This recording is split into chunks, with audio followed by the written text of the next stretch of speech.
Hey guys, আসসালামু আলাইকুম। Welcome back to rjkitchenbd। আমার আজকের রেসিপি চিকেন সবজির লাবড়া রেসিপি।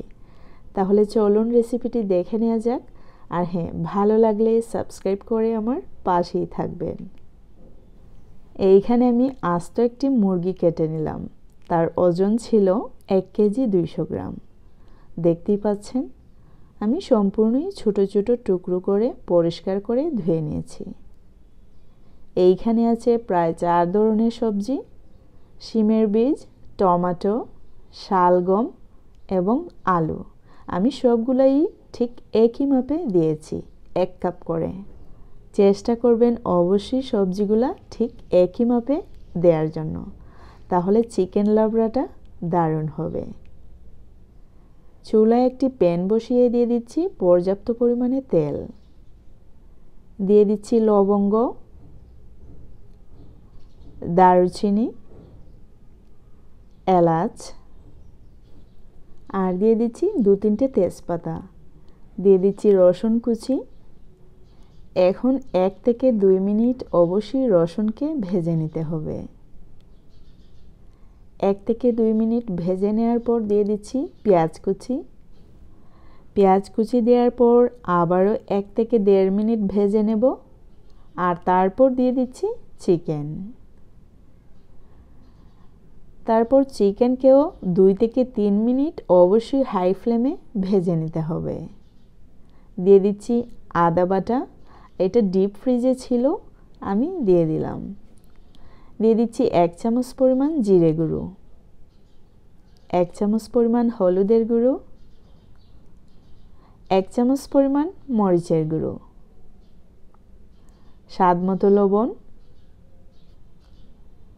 দিয়ে দিচ্ছি 1 চামচ পরিমাণ ধনিয়া গুঁড়ো। আর এখন এই মশলাটুকু চিকেনের সাথে খুব ভালো করে মিশিয়ে নিতে হবে। আর চুলার আগুন এই মুহূর্তে অবশ্যই মিডিয়াম টু লো ফ্লেমে রাখতে হবে। দিয়ে দিচ্ছি সামান্য পরিমাণে কালো গোলমরিচের গুঁড়ো। আর দিয়ে দিচ্ছি সবজি। প্রথমেই দিয়ে দিচ্ছি আলু এবং শালগম। যেহেতু এই দুটো সবজি একটু শক্ত, তাই জন্য আমি আগেই দিয়ে দিলাম। তারপর একটু নেড়েচেড়ে দিয়ে দিচ্ছি পানি। আমি দিয়ে দিচ্ছি এইখানে প্রায় 1 কাপ পরিমাণ পানি, শুধুমাত্র একটু সেদ্ধ হওয়ার জন্য। 5 মিনিটের জন্য ঢেকে দিলাম। 5 মিনিট পর এখন দিয়ে দিচ্ছি টমেটো এবং শিমের বীজ, দেখতেই পাচ্ছেন। আর দিয়ে দিচ্ছি কাঁচামরিচ। ঝাল অবশ্যই আপনাদের স্বাদ মতো ইউজ করবেন।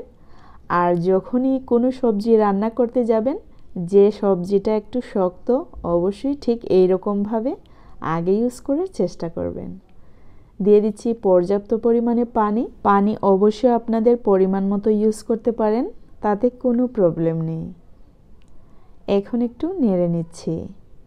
যারা আমার সাবস্ক্রাইবার তাদেরকে অসংখ্য ধন্যবাদ, এবং যারা আমার চ্যানেলে নতুন, প্লিজ সাবস্ক্রাইব মাই চ্যানেল এবং পাশে থাকা বেল বাটনটি ক্লিক করে অল দিয়ে রাখবেন, যাতে আমার পরবর্তী রান্নার রেসিপি আপনার মোবাইলে চলে যায়। চিকেন লাবড়াতে অবশ্যই একটু আচার ব্যবহার করার চেষ্টা করবেন। আর এইখানে যে আচার ইউজ করছি, এটা জলপাইয়ের আচার। যদি আপনারা ইন্টারেস্টেড হন, অবশ্যই আমি ডেসক্রিপশন বক্সে লিঙ্কটা দিয়ে দেব, আপনারা দেখে নিতে পারেন। আর হ্যাঁ, অবশ্যই এইখানে আপনারা বাজার থেকে কেনা অথবা বাসায় বানানো যে কোনো ধরনের আচার একটু হলেও ইউজ করবেন, তাতে করে এর স্বাদটা অনেক গুণ বেড়ে যাবে। আমার এই রেসিপিটা আপনাদের কাছে কেমন লেগেছে অবশ্যই কমেন্টস করে জানাতে ভুলবেন না। আপনাদের একটি কমেন্টস নেক্সট কন্টেন্ট তৈরি করতে অনেক উৎসাহ দেয়। See you in the next video. Till then, bye, আল্লাহ হাফেজ।